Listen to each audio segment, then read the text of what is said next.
Corporate Affairs at the Kindred Group, parent company of 32 Red and Unibet, who sponsor Rangers, and I asked for his reaction to the ban.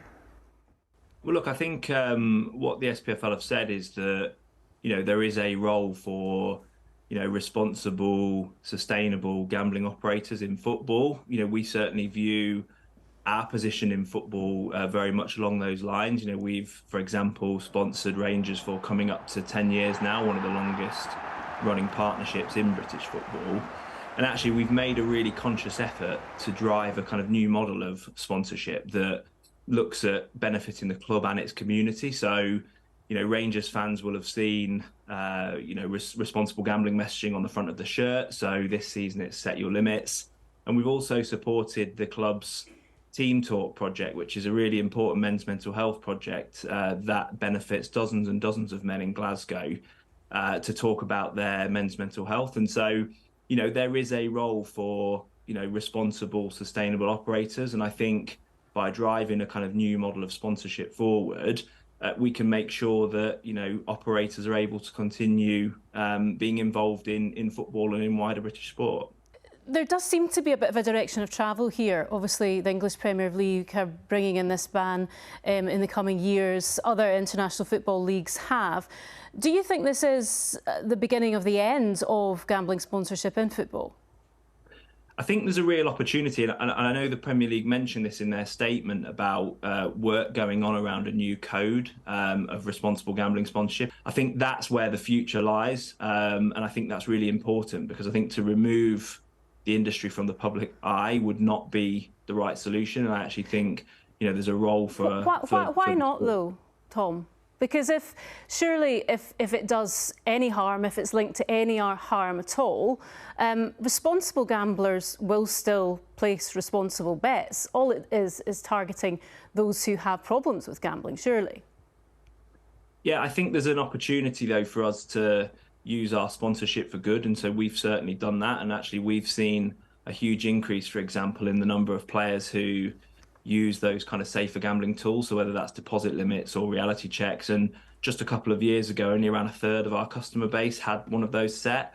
Now we're up to well over half of our customer base having at least one. And I think that really shows the benefits of talking more openly and using our sponsorship and advertising to promote, healthier, safer gambling behaviour. Just in relation to specifically football and the advertising on football shirts, what kind of money are we talking about in terms of these deals? I know that 32 Red sponsor Rangers shirts both home and away. What kind of money is that worth to the company?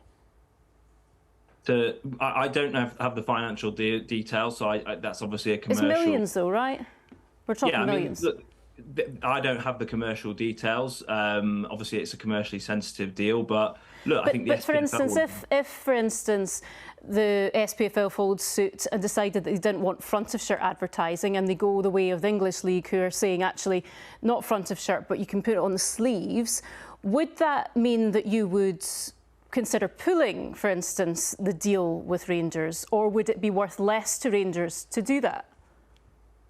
Again, I think it's a hypothetical question, and we're not there yet. But it's an important one, though, isn't it? Because I suppose the accusation that's being levelled at gambling companies is that they're prioritising the profit over people's well-being, I guess. Yeah, and I think that's something that we've got a publicly stated ambition of a journey towards zero, which is zero revenue from harmful gambling. And I think that there's often a claim that, this is a business model that relies on problematic play or relies on addiction. And I think actually, when you look at some of our numbers, that just isn't the case. And actually, there is no benefit in gambling operators relying on, unsustainable revenue, and that, whether that's problematic play or whether that's high risk play. And so we have a really important role to play in, for example, being involved in sport, because we have to remember ultimately that sport, whether it's football or other sports, and obviously we've got the Grand National tomorrow, is an opportunity for millions and millions of people to engage safely and responsibly in those sports and have a flutter and have a bet on a sport that they love. OK, Tom Banks, we're very grateful for your time this evening, Head of Corporate Affairs for the Kindred Group.